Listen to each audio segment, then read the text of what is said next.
Yeah. Yeah. But that's right. This is the tone that this episode's going to take. A super salty tone. So salty. Just full of salt. It's like McDonald's fries. I've had a Levels lot of saltiness.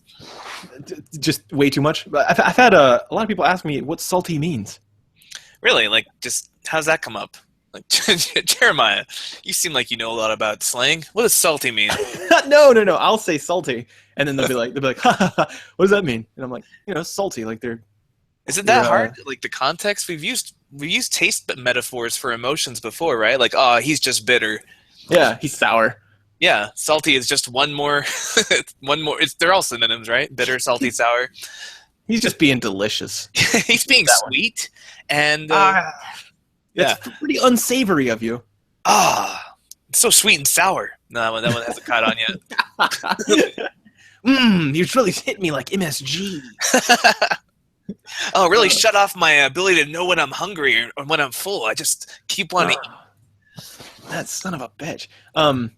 Yeah, hey, so first of all, Colorado, baby. Woo! That's where I live, Yeah, there's a Colorado city that's using $1.5 million from pot tax to help the homeless. Oh, well, that's weird. I thought that pot was of the devil. Yeah, apparently the devil also likes to help homeless people. Did you see that Texas randomly just was like, hey, cool, pot now. Everyone, what pot the time. fuck? Like, what? It came out of nowhere. Man, they're shoot from the hip kind of state. I know, but like, usually shoot from the hip is in like firing squads and death penalty, not like libertarian stuff. Yep. Yeah, I don't. What happened there? I didn't read anything about it. I just saw it. And I was like, wait, what? And I fact checked it, and I was like, oh my god. Yeah, it appears to be true. I don't know, but you know what that means. Arkansas is going to be losing a lot of money trying to border patrol that shit because Kansas is really bitching about it. Oh, yeah. Oh, Kansas is going to be super salty to bring it back because now they've got two borders to control, right? Yeah. Yep. Oh, they were so mad. They keep trying to sue my state for all the money that they're spending trying to arrest people for victimless crime. Oh, yeah. That's. They're really harming themselves, and they need to be saved from themselves. Yeah, that's just big government right there, which is what Republicans are all about. But it's interesting that they're using it to help the homeless because wasn't there a certain idealized version of a Jewish rabbi who used to talk about that? Yeah, I don't really recall, but I do feel like there's a whole religion based around it. Like, inasmuch as ye have done it unto the least of these thy brethren. I don't know. Kind of feels like if you put your money where your mouth is, you would literally put your money where your mouth is. Ugh. Yeah, I don't. Man, just let people smoke pot, dude. It's better than alcohol. Like that's even whenever I was like strictly conservative, I was like, well, pot's not great, and there, at that time there was these studies going around saying that it was addictive mentally, not physically, because there's no evidence for that. And I was like, well, you don't need to get people getting hooked on two things. But then people would be like, yeah, so just swap out that with alcohol. And I was like, yeah, that's a convincing argument. I have nothing to say. But now that we've got alcohol in place, let's just, swap it out. There's no reason to live in a country where tobacco and alcohol are fine, that you can buy, properly controlled with age limits, but you're allowed to buy them. And then pot, which is way less harmful than either of those things separately, and definitely than them put together, is illegal. Yeah, that's so weird. Even if I don't know. Even in my conservative days, I always was more of a small government conservative. Like, hey, don't tell me what I'm allowed to do or not do. Yeah. So I don't understand why people are fighting this one so hard. It's not like transgender bathrooms, right? Like, it's not something important. Right. I mean, wow. Yeah. I don't know. I have to say, I get it. I understand what they're saying. They're saying, we don't want our children, because, I'm a dad, and we let our kids sometimes go into the bathroom by themselves. And I'm always like, oh man, am I going to be I don't want to be a helicopter dad. But on the other hand, who knows what kind of people are in there? You just never know. Depends on the shadiness of the environment. But I've never thought that there'd be like a transgender person in there. And if there's someone clearly exposing themselves, it doesn't matter what gender they identify as. If they're going to jail. Yeah, it's always a crime. Like, sexually harassing anybody in any room of any store is still a crime. Yeah, and it's make it more illegal. There's a threat no matter where you go. I mean, granted, the women's bathrooms are probably safer. I don't know, actually, because if you're a predator, you may stay in the guy's bathroom to maybe catch kids, but you might also go in the women's bathroom, because if you go in the guy's bathroom, you might get beat the shit out of. Like, it could be a big guy that comes through, and you show him your junk, and you're like, oh, I'm sorry about that. Mistakes were made, and he just responds with a flurry of punches. I like there's a meme on the internet that's just something like, the logic behind this transgender bathroom thing, protecting kids from predators, you would think that these people would be boycotting churches then instead of Target. Yeah. Because way more kids get molested at church than in Target bathrooms.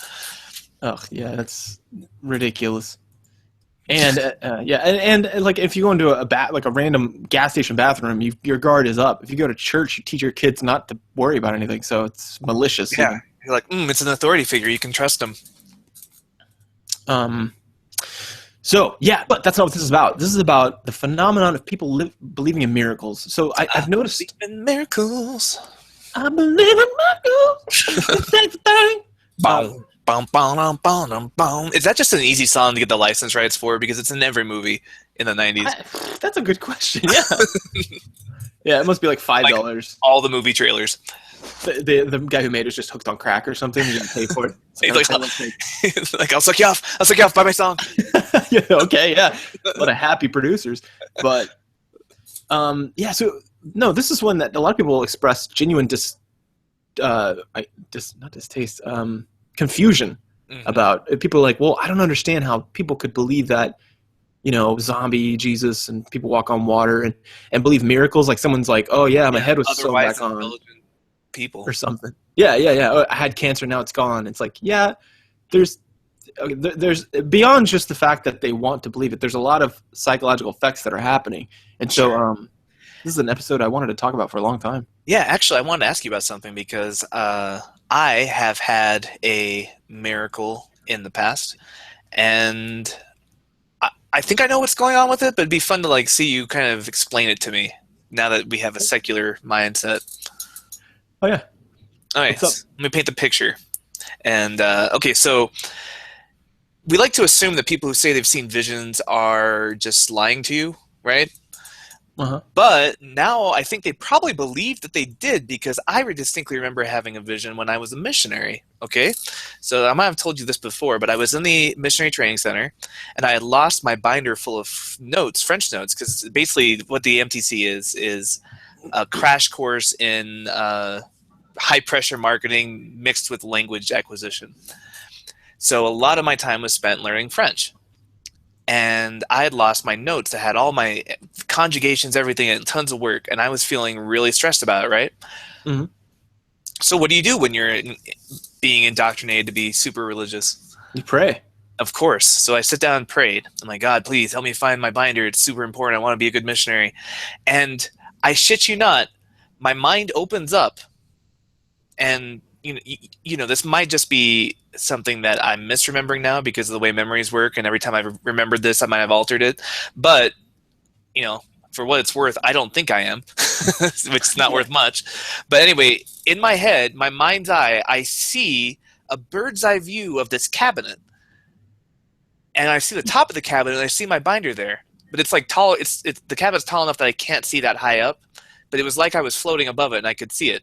And so as soon as the prayer ends, with this vision in my head, I walk up to that cabinet, and I leap up, and I start, because it's really tall, so I leap up, and I throw my hand up there, and sure enough, I feel the binder exactly where I saw it in my quote-unquote vision. And for a long time, that was one of the things I clung to keep me in the faith while I was a missionary, because I started seeing all this bullshit. I was like, well, that's weird. That can't be true. That can't be true. But I had that thing to fall back on. It's like, well, I did get that vision, so something's going on. But now looking back on it, I wonder if I just put it up there and forgot about it. My brain framed me remembering it in a religious tone because that's what it had been trained to do. But yeah, it was a little mini miracle that I no longer believe was supernatural. But what was going on there? Oh man, so this will be great. We can actually we'll have a framework to talk about these, because there's a few different things that happen. There was a paper written recently, and I won't go through the paper. It's actually pretty laborious, as papers are wont to be. You'll notice I name a name on here quite a bit on this podcast, Lilienfeld, Scott Lilienfeld. He is a badass at being like a metaphysical exorcist, as far as like shitty constructs in psychology, like hypnosis and dumb shit like that, right? But he's also good at poking fun at a lot of. He's just very what you call him, the opposite of a traditionalist. He's just a I don't know, scrappy up and comer. I don't know what you call him, but forward-thinking, liberal-minded revolutionary. Yeah. Yeah, but there's a lot of things going on, and some of the things they talk about. This paper isn't about that in particular, but what it says is, and you can substitute in this title. I'll read it first. Why ineffective psychotherapies appear to work: a taxonomy of causes of spurious therapeutic effectiveness. In other words, I just retitled it "Why Prayer Appears to Work," because an ineffective psychotherapy literally is prayer. Like that would be a version of you could propose that as a psychotherapy, and many people do, and say it works. So this is a paper that delineates them. And while this paper doesn't discuss these in general, I did want to point that out in case anybody wanted to look at that and is a fan of Lilienfeld, which is maybe 2 of our entire audience, but worth. So there's a lot. First of all, what could be going on is false memories. And we already talked about that, right? Confabulation, injecting false memories. Like I can't remember on this podcast if we've talked about how easy it is to get false memories. Have we done that? I cannot keep our conversation straight anymore. I know. I don't even know if it was even on a podcast or not, or which one it was on. On the phone. Yeah. Well, if you guys want to look it up, there's been a lot of research done on that. There's one where they had someone remember these people. They had them rehearse a wedding they were at. They said, think of a wedding you were at. Okay.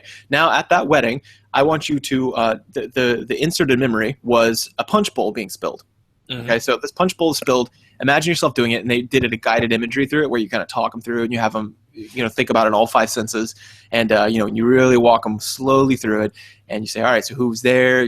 Like you ask all these very detailed questions, and then they're like, okay, and you're like, and this doesn't need to be a memory. This is just something we're doing. They're like, okay, and then they did this a couple times over a time period, and then they had the people come back over, I think, a couple years later, 2 years later.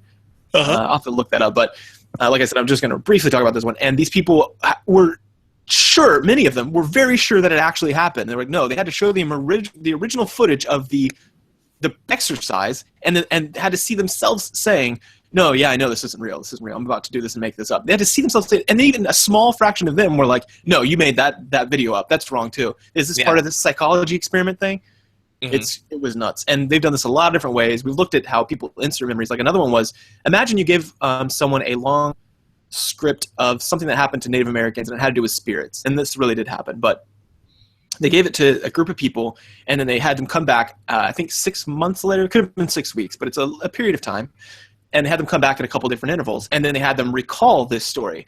And what people did was, you've probably heard already how people fill in meaning into things. Like, you've heard the old, this thing went around social media for a while where somebody said, I want you to, or I'm going to show you why you'd be a terrible witness or something like that at a crime.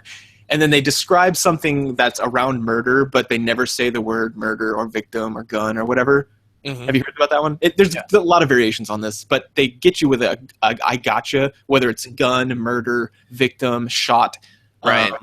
Or the test where they had them describe a car accident, and depending on whether they used the word careened into or hit or whatever, like would change how fast they thought the cars were going. Yep. Yeah. We fill in this meaning, right? Because we're just apes that we can remember things we saw, and we can remember how we felt about them, but we don't remember all the details. It's not a perfect video recording we play back.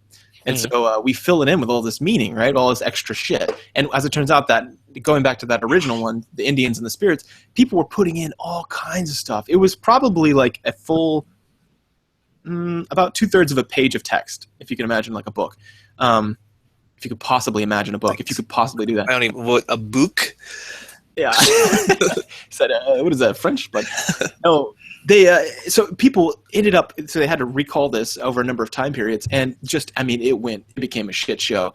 It's like Telephone, but a joke. By the end, some of them were just unfathomable, but most of them fell in line. They had some of the key aspects, but they added in like a war somewhere, and they added in like a seance, and just all this stuff that could make sense.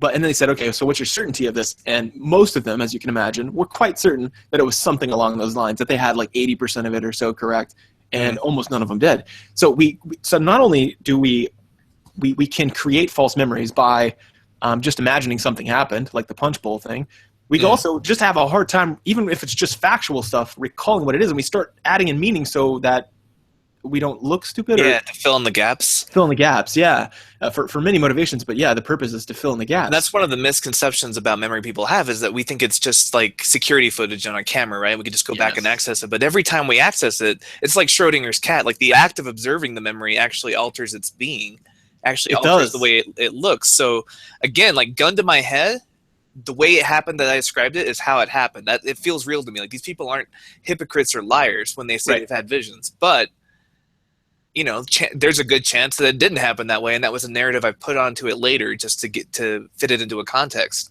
Or so we're talking about just it being completely, this never happened, right? Like this just didn't happen. That's one possibility, sure. You know, but it probably, let's go with something a little easier to believe. So I mentioned this actually on our game theory podcast. I couldn't remember the name, but I went and looked it up because I was like, I can't remember this effect, the name of the psychological effect. And I felt like a bad psychologist, but there's like 120 something of these, but it's called the illusory truth effect, or it's also called the availability cascade. And the reason why is because it's this self-reinforcing process where a collective belief gains more and more plausibility just by repetition in public discourse. So, you know, in Mormonism, what do you guys always say at the end of a speech? It's like I say these things in the name of Jesus Christ. Yeah, and then the church is true. Joseph Smith is a real prophet.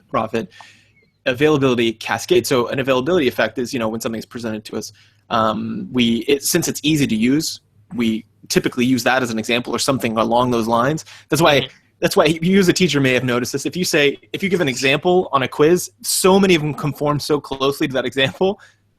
You know, this is an example of that. The availability, the use of us using things that are availability, but a cascade of them would be presenting it over and over to you and reinforcing that effect. Yeah, so, like if I have a follow the model thing and it's like on vient de partir, and then they're supposed to change the subject and the verb, but so many of them will just say on vienda and then whatever. They won't even alter the subject and the verb because that's what the model had, and so it looks right to them. It's easy, right? Like we're all cognitive misers. We don't want to use any of that brain power that we don't have to use because that's literal energy, right? But yeah, so this can happen just by having people say something over and over and over in public discourse. It doesn't even need to. You don't even need to say it's true. You can just say like you know, I heard the sun is actually a triangle. Yeah, and that we just see it as a circle. And then first time you hear it, you're like, weird. But then over time, this is one of the measured effects in psychology, is that if it's just presented over and over, like at the top of a piece of paper, for example, was one of the experiments, or if it's just said at the beginning of the experiment over and over a number of times, the people will start to believe that it might be true, and then over time they start to believe it is true just by hearing it repeated times. Like the example you gave on another show was if it came out that Ted Cruz was the Zodiac killer, we would all be like, yeah, I guess that makes sense, just because we heard it said jokingly so many times. That would be my predicted effect. People would be like, whoa, oh man, but if they heard Joe Biden was the Zodiac killer, they'd be like, what the fuck? They would have a stronger reaction, right? Right. We'd be surprised either way, but we wouldn't be that surprised with Ted Cruz. Yeah, you'd be like, well, look at his fucking nose. Look at that fucking face. It's like someone deflated a Muppet. Of course he would be a Zodiac killer.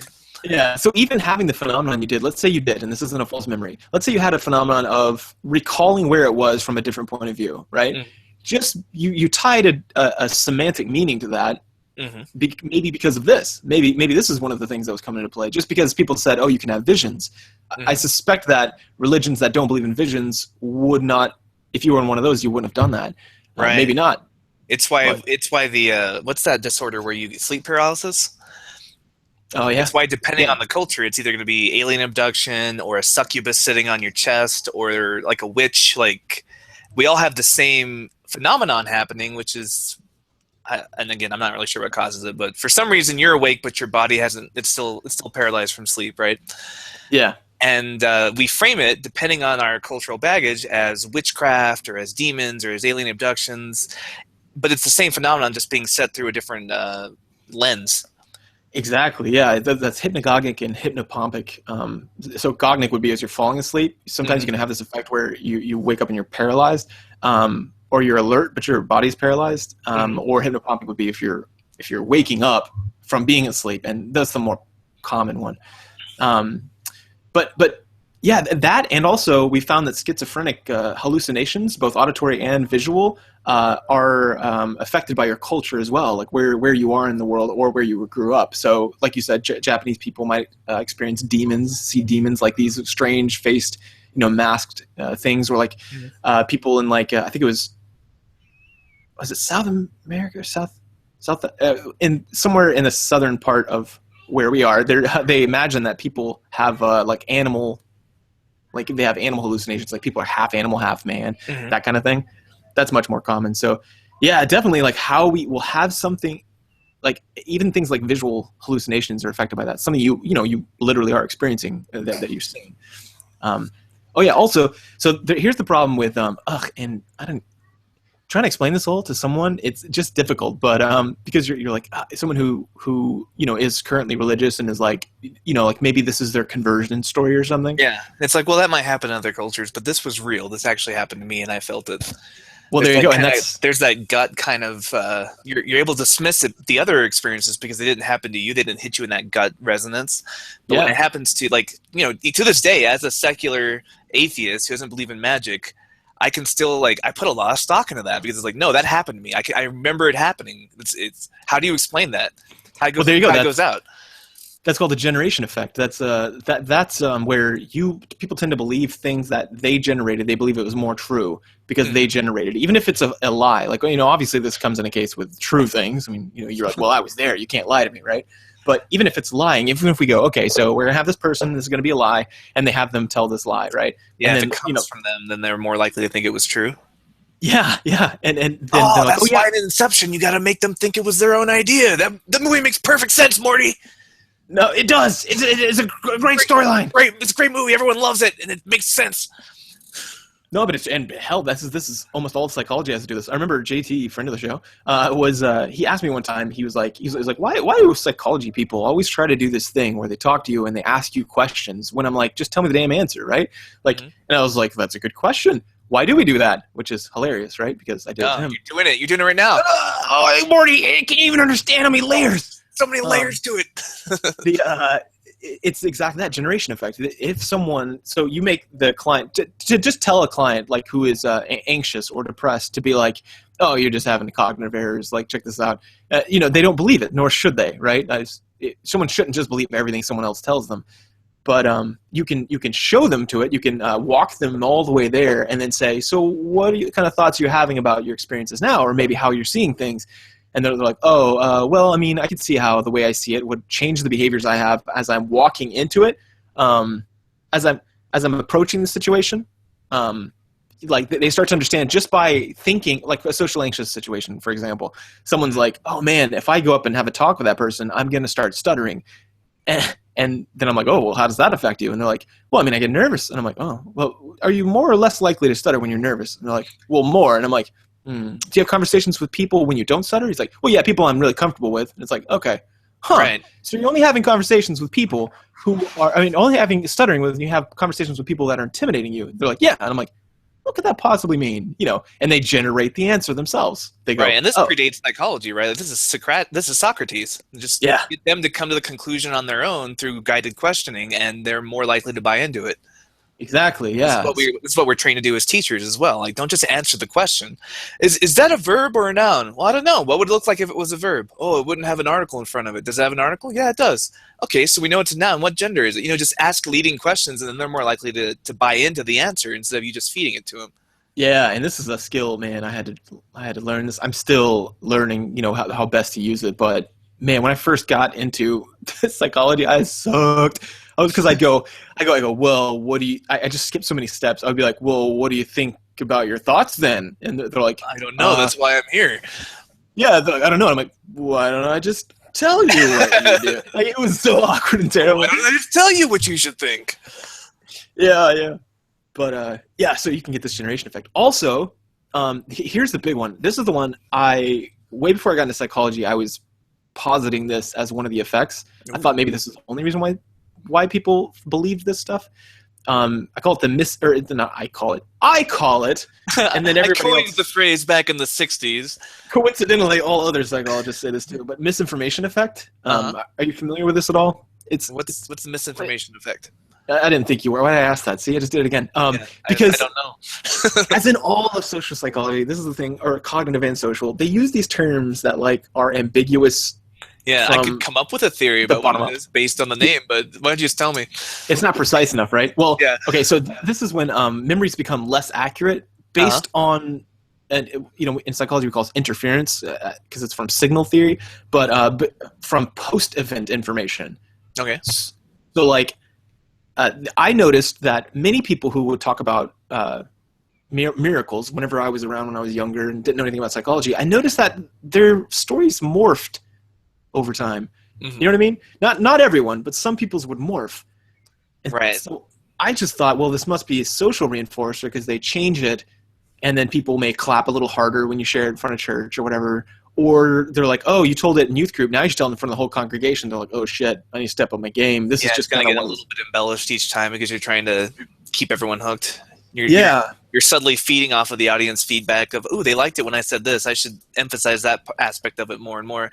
There's a good parallel with the Joseph Smith First Vision. Are you familiar with that, where he goes in the woods and God and Jesus Christ show up? Yeah. Well, the original, there's like 8 different versions of that story, and the original one doesn't mention God or Jesus Christ at all. He just goes and prays, and then he gets like a feeling, and then like the next version of it has a bunch of angels showing up, and the next version of it has something else, and then the next version has like the devil attacking him first, and then God and Jesus show up. But like each iteration of that story gets more and more fantastic, and either Joseph Smith was a con man, which is a valid theory, or he just noticed as he told it, he kept elaborating on it, making it more and more because he got better reactions out of it every time he told it, until eventually he was convinced that's how it happened. Yeah, so you get those social reinforcers, right? I bet people reacted strongly, maybe took his message more seriously and whatnot. But you've also got just this effect of so if I tell you a story, Yes. and then afterwards I interfere with that by talking about a tangential topic or talking about the same topic tangentially, I should say. Mhm. So like if I'm like, oh, so Spider-Man 4 just came out and it was about blankety blankety blank. Oh, did you read that comic book a couple, the Superior Spider-Man where this and this and this? Well, later on down the road, you're going to have a harder time because that information interfered with it. As you were trying to shuffle all that away in your brain, that later information is going to fuck with your recall of the same of that original information. I might summarize the plot of Spider-Man 4 as having elements of Superior Spider-Man because you shot those two things at me back to back. Yeah, and this is more lascivious if this happens over time. So can you remember what the first Spider-Man comic you read was? No, I don't think I can. Yeah, isn't that weird? Like, because we've read so much Spider-Man or watched Spider-Man or whatever, experienced so much Spider-Man since then, it all starts blending together, and I'm like, I don't fucking know. I don't even remember. Yeah, Something about webs. I think it was Ultimate Spider-Man, the reboot, was the first actual comic I read.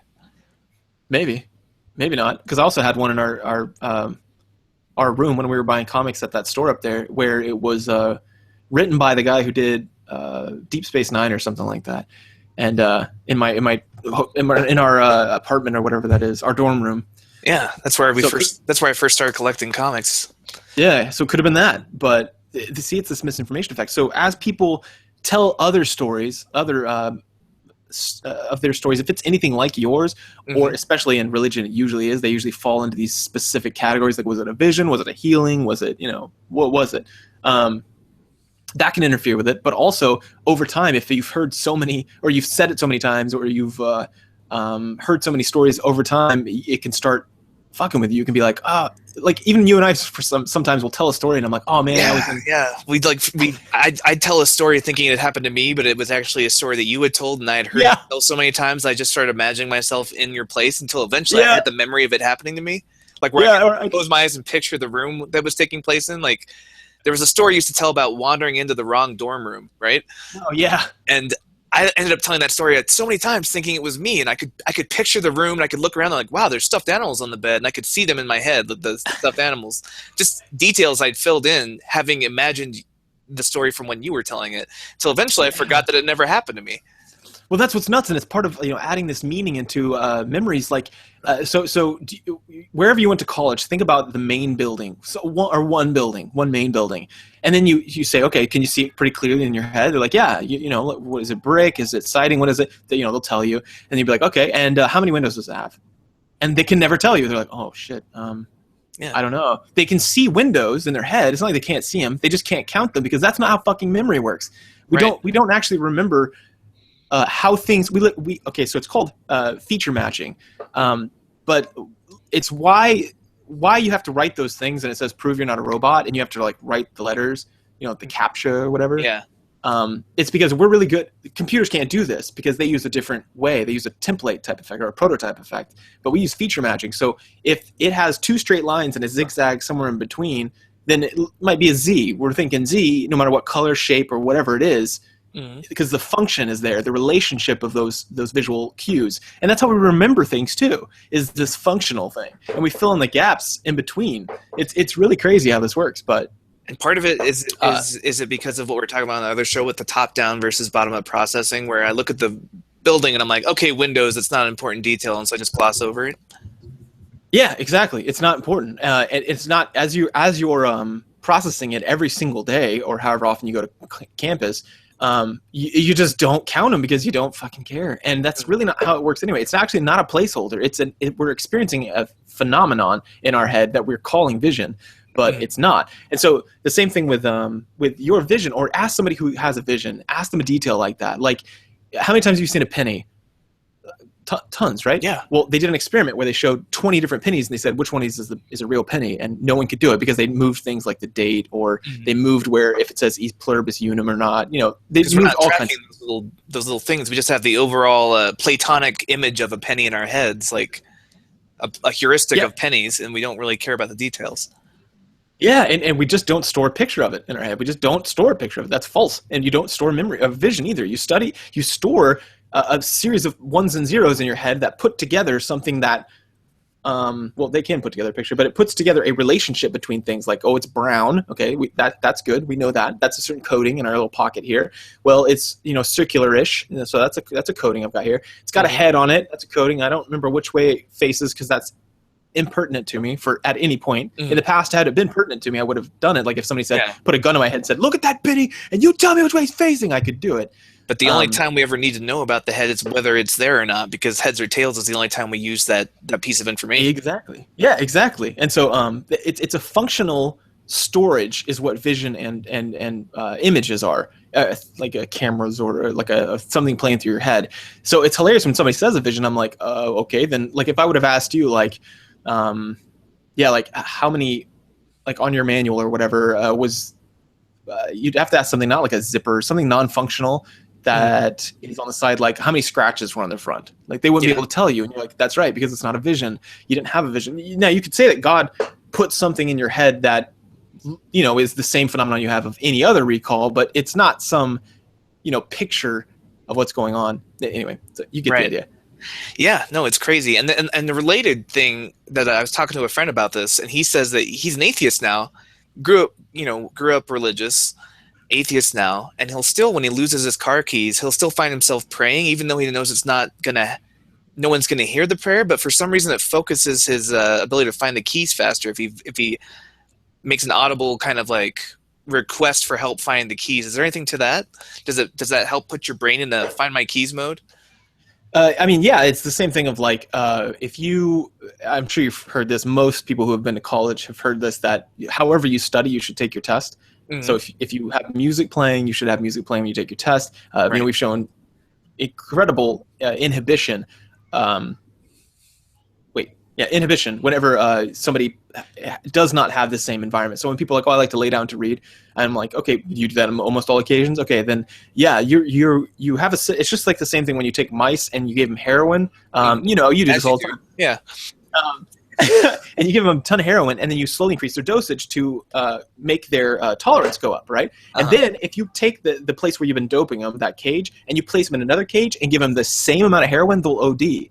Right, which is what happened when we did with homeless people, right? When we gave them places to live. It's happened in a few different cities. But yeah, and great meaning, we were just like, oh, hey, let's get them off the street. We won't need them to be clean or anything. We'll just give them a roof over their head. They started shooting up there too, those who were, and they died. Like there was a whole string of it. And this is what caused these studies is, these people were like, what the fuck's going on? And so they turned to psychologists, and we started shooting up mice.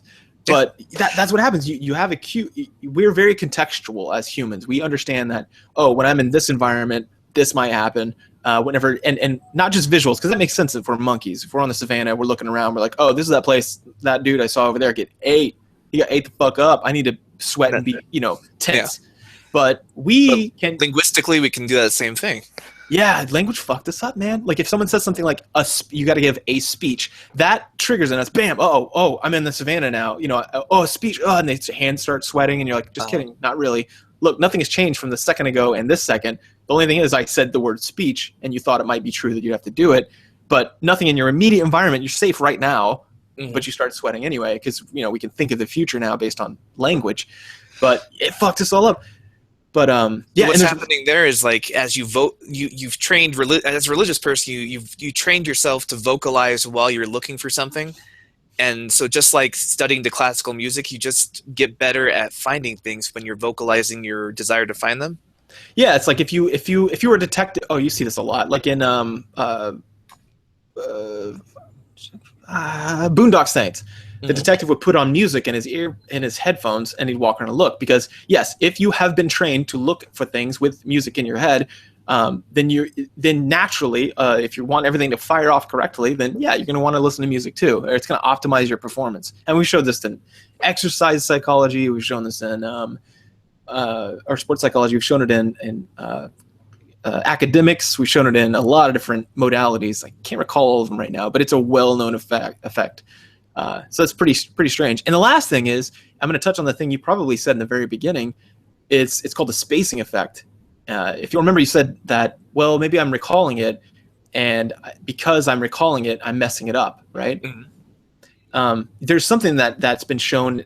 So they took two different kinds of people. They said, all right, tell me about this memory of what happened on blankety blank, and tell me about it one time after a year's passed. Or they had the other group, tell me about it 6 times throughout a year. Which one do you think had a better chance of recalling? So the one that had only been asked to recall it once probably had a more accurate memory. A more accurate memory? Actually, no, it's the other way around. And it's not because people were... okay, so people already fuck it up whenever they pull it out a ton of times, right? Mm-hmm. So you're pulling out, and you're changing it every time you pull it out. We've shown that you can't pull the same thought or the same memory out and put it back and have it be exactly the same. We right. tend to just mess with it, which sucks because we don't have a coding in our brain that says, this is just a recall. Put it back in. We don't have read-only files. Right, read-only files. That's a good way to put it. We don't have those. Like every time we pull them out, they call it sticky because it like seems to pick stuff up, and we put it back, and we're like, oh shit. And so just by messing with it, you kind of fuck with it. But as it turns out, you're going to have a little more accuracy by saying it over and over and over and over again over a long period. So just by it being so spaced out since you originally said it. But that's in competition with the fact that our memories are pretty fucked up in general. And yeah, when we pull it out, damn it, where was I going with that point? I'm trying to remember. It's the spacing effect? Yeah, so if you had someone if someone had a miracle happen and you had them say it every week, then every week that's going to be a lot of repetitions. So 2 things are competing. One, the repetitions of pulling it out, and the other one's going to be the amount of time since each one, and if you can. So they're not pristine and safe when you're not accessing the memories. They're decaying or decomposing just from time, right? From misuse, yeah.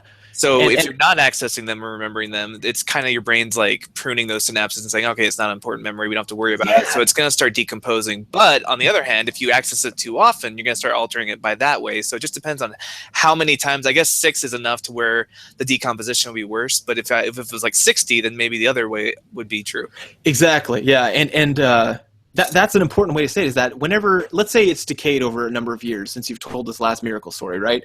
It's decayed. Here's what sucks. We don't know it. We're not good at understanding that. We pull it out and your brain automatically starts filling in the gaps without us knowing. It's an automatic process. So when we pull it out, unless we recorded ourselves the first time, which is what you should do on like some big thing, then you're going to screw up whenever you say it the next time. So that's interesting because I kept a daily journal as a missioner. I wonder if I went back and read my like 10-year-old journal, if it would be the same memory that I remember having now.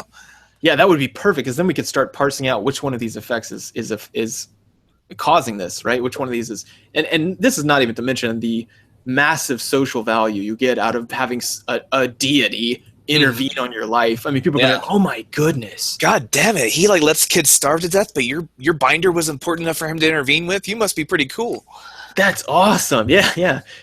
And we filter all phenomena in through, we talked about this on the Game Theory podcast, but through a top-down processing, unless we're forced to do bottom-up, but which means like ambiguous stimuli will interpret as certain things. It's why the bunny and the duck, everybody's seen that illusion, right? Where is it a bunny or is it a duck? It's a literal switch left or right. You can't just see half duck, half bunny. You know what I mean? Or you're flipping back and forth between the two images.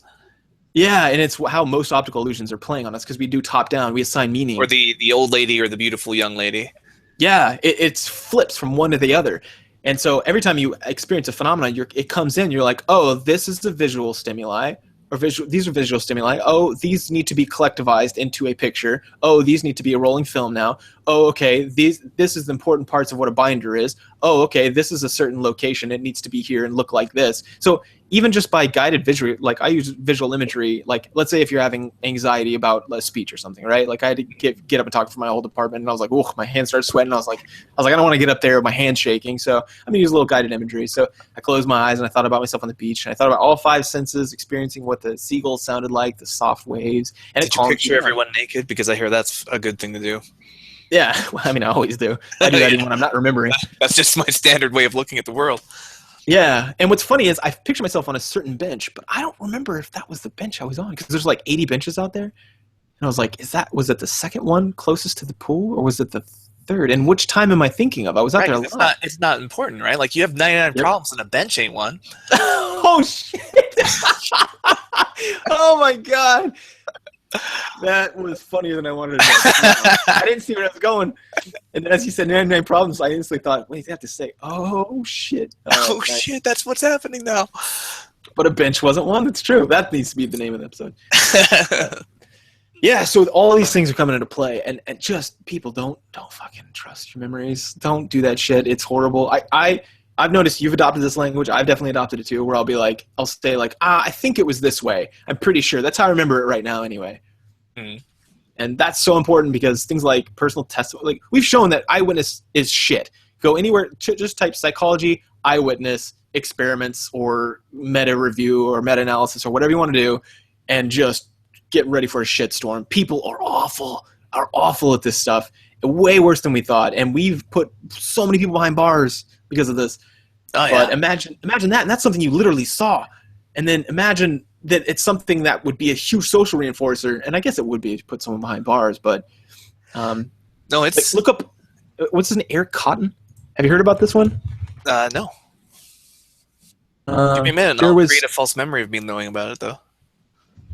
False conviction. There it is. Okay, I had to Google Cotton false conviction. I can't remember the guy's name. It's Ronald Cotton. This guy, if you look at it, just Google this. He looks a certain way. He served 10 years after being identified in a lineup as being a, I believe, rapist or attempted rapist, or it was some brutal assault. Mm-hmm. Look at the picture of the guy, Ronald Cotton, and then the person who actually did it. They are night and day difference. Night and day. I don't even think the race was correct. The lady was so sure because she had recalled this event in her head over and over and over again. She's like, no, I remember it like the day. I can remember the way he smelled. I remember everything about him. I remember that's him, 100%. And they were like, 100%? She's like, 100%. She said this repeatedly. They're now, in real life now, they're actually friends, Ronald Cotton and Jennifer Thompson. I thought you meant and the real rapist. I was like, that would be an unusual friendship. Yeah. So anyway, they I just linked you the two pictures of them. Oh, hold on, let me see. Ronald Cotton. Yeah. It's I don't know, different jawline, different haircut, different nose. Yeah, I would yeah. And now they're friends. I like these sensational titles. She sent him to jail for rape. Now they're friends. Now they're best of friends. Today news. But yeah, they're buddies now. Oh man, yeah. Well, they did look pretty similar back then. That's pretty shitty. Yeah. All right. Well, so this to a racist, they would look identical, so I could see it. Okay, yeah. So I wouldn't use the Ronald Cotton thing. We did a thing in cognitive based on eyewitness testimony, and there's I guess wow, ironically, I'm getting the memories mixed up because there was one where it was a white guy and a black guy, and the girl who was convicting him was a Latino, so it wasn't this girl, a Latina. Sorry, this girl's definitely white.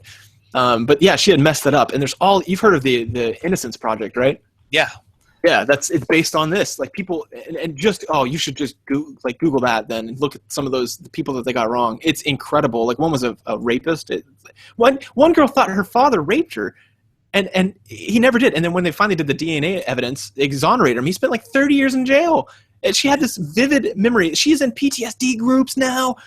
Yeah, there are a ton of. If you guys, I'm going to plug this. Is my monthly plug of mistakes were made, but not by me. But if you guys want to read more about that, there's a whole chapter in that book which is mostly about cognitive dissonance, but specifically this chapter is about false memories and false people serving time over this, especially because in the 90s or 80s there was a big scare about repressed memories, and they end up implanting memories in children, not on purpose, but just from the way they were trying to dig up repressed memories of, people molesting them, family members or nursery teachers or whatever. And a lot of people went to jail over what we now know to be just false implanted memories. Yup. And here's what sucks. Here's the last little bit of psychology that has to do with this. This is why I always say there's a lot. I'm always like, there's a lot going on here. But here's another effect that's happening is, actually, I think I've said this enough. You may already know this. How passionate someone is about something, or how emotionally big it was, like 9/11, for example, right? Like what kind of an emotional impact it had, or or let's say a rape or a attempted murder, something huge where you're like, whoa, I definitely had an emotional incident here, right? Mm-hmm. So there's two things that they measured. Well, it's done hundreds of times by now, but that they've measured, and one is certainty and one is accuracy. Which one? If it's a passionate one or something that invoked a lot of emotion, which or both of those do you think went which direction? I'm sure certainty shot up, and accuracy either stayed the same or dropped. It was stayed the same, yeah, because it had this idea of flashbulb memories, having to do with these rapes, or where were you when the Challenger exploded, or where were you during 9/11? 9/11, yeah, during the Kennedy assassination, or attempted strangulation was one of the examples. These horrifying events where you're like, oh my gosh, and and people are like, I am absolutely 100% certain this is exactly how it happened, and that's not true. That's the scariest part. So this is going to be. Miracles are going to fall in this often as well. Like, oh, my young kid was going to die, and I'm absolutely certain that the machine turned all the way off, and then it turned all the way in after a piece of light came in, So they're going to be more certain, but they're not going to be any more accurate. So take their statements of how sure they are with less than a grain of salt. Take it as a complete affront to psychology and be like, yeah, of course you do, because you're being a weirdo. I feel the same way about some of my memories, but I also know that they're probably false. Right. The more invested you are emotionally, the more skeptical you should be about them, which is just true in general of most things, right? Most propositions, the more you want to believe in them, the more skeptical you should be. Yes. The more sure you are. Yeah. I wonder, is there a linguistic effect of, and again, I'm talking on my ass here, so tell me if I'm way off, but I feel like we want to please people to some extent, just from being a social species. We want people to approve of us. And so the phrase n'est-ce pas, or however we would do that in English, right? Like you asked me a question earlier, like, you're familiar with this, right? And just adding that comma, right? That n'est-ce pas, that no question at the end, made me more want to, on some level, more want that to be true, where if I wasn't familiar with it, I could almost make myself familiar with it just to give you that yes answer that I know you want to have. So maybe frame questions. Does that play into how we remember things? Yeah, well, it does. Are you familiar with the experiments done on head nodding? No. Good, neither am I. But if you had said, "Are you familiar with those head?" You're familiar with those head nodding experiments, right? I would have been like, "Yeah, maybe I am. Seems like he wants me to be." Yeah, they find it's the same thing as like those smiling experiments. You've probably heard of those, like where you force someone to smile, and then they feel happier. Just because it's a psychofeedback loop, right? Proprioception. We understand what we're doing, and there's this cognitive dissonance where we interpret what we're doing as a rational interpretation. So if I feel scared, if I put someone in a scared position for a long amount of time, they're going to feel more on edge, right? You can mess with your your HPA access that way, right? Or your system, your fight or flight system. You can mess with it just by making them look scared or making them, you've heard of power poses, which is I hate. It's true. Yes, it does. Power poses do fucking work because that's how our bodies work and our minds, but I hate them because they're so cheesy. But it's true. They had people go into mock job interviews where they thought they were going to a job interview, and they had them stand in specific ways that are like, you are associated with power, like after you victory in a race or competition or that kind of thing. Or if you're feeling super duper alpha male, like you stand certain ways, the legs further apart, chest out, that kind of thing. Yeah, man spread. It does affect you. And yeah, there's been a lot of on head nodding effects, and people are repeatedly been shown to be more favorable towards the message that's being proposed if you can get them to nod with you. And there's an effect for this. It starts with an S, and I can't remember what it was, but I always get it mixed up with Stockholm syndrome. But it's where you can get people nodding, and they're more likely to buy your product or do whatever you're telling them to do. So I imagine that Nespa or the no or right is probably doing that too, but I'm not sure. Huh. Anyway. So I guess the long and the short of it is, don't assume people are fucking liars just because they tell you about miracles, because they probably believe it more than you think. Yeah, they're probably really convinced, but that just should be that just shows me how dangerous humans are. I'm always like, ooh, it sends a chill down my spine. They do believe it 100%. In fact, they're more certain than you are of anything, and that's what's terrifying. But yeah, they're probably wrong. I've been that's happened to me where I'll tell some story and that person's like, no, actually we weren't there. We were over here. And I'm like, no, I remember being at the park, and they're like, nope, no, we were in the dorms, dude. And I'm like, what? No way. Cause I remember the sun being on my face. That's a big part of it. And they're like, nope. And then like two other people will be like, yeah, dude, we were in the dorms playing D&D or whatever. And I'm like, oh shit. Just cause you invented some extra sense memories to go along with your false memory doesn't make it more convincing. Yeah, and it's embarrassing. So people are gonna fight it too, even if it's something objective like that. Right, because you can't trust anything if you can't trust your memories, right? Like, what's real then? Well, what's funny is, if we adopt the stance that, well, we can't trust memories, so who cares? That would be fine. But they don't. What they do is, oh, this guy has a bad memory, is what they say, and they point at you, and then you become someone who can't be relied upon. And then I'm like, well, everybody has a bad memory. That's just further. And not only can you not be relied upon by other people, but you feel like you can't rely upon yourself anymore. Like, what is real then? Is this some Clockwork Orange bullshit where who knows what actually happened to me? Yeah, it's nuts, dude. It causes a slight epistemological crisis, right? Which leads to an existential crisis. Yeah, for sure. So good luck with that, viewers. Enjoy that. Yeah. Good luck, assholes. We our tagline. Got Theory Podcast. Good luck, assholes. Good luck with life, assholes.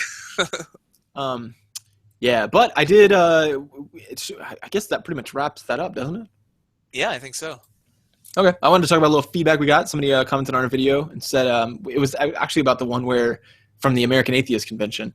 We were talking to JT and talking about conventions and the importance of that. But they just wrote this the other day. Said, great chat, guys. Witty, thought-provoking, good-natured, informative, some interesting insights. Thank you for sharing. This is Alexander Legis Non Scripte, which I don't know what that means. Legis Non Scripte sounds like a non-written reading, non-written writing. Yeah. My Latin is a little rusty considering I don't know it, but that's a good reason for that. I love when people try and brush off like ignorance is like, oh, I used to know this, but I don't anymore. It's kind of rusty. Yeah. But yeah, thanks for that. I appreciate it. Oh, you know what? I didn't check the Twitter though. We had some stuff, but unwritten law, I think, because legislation and then script A is written. That would make sense.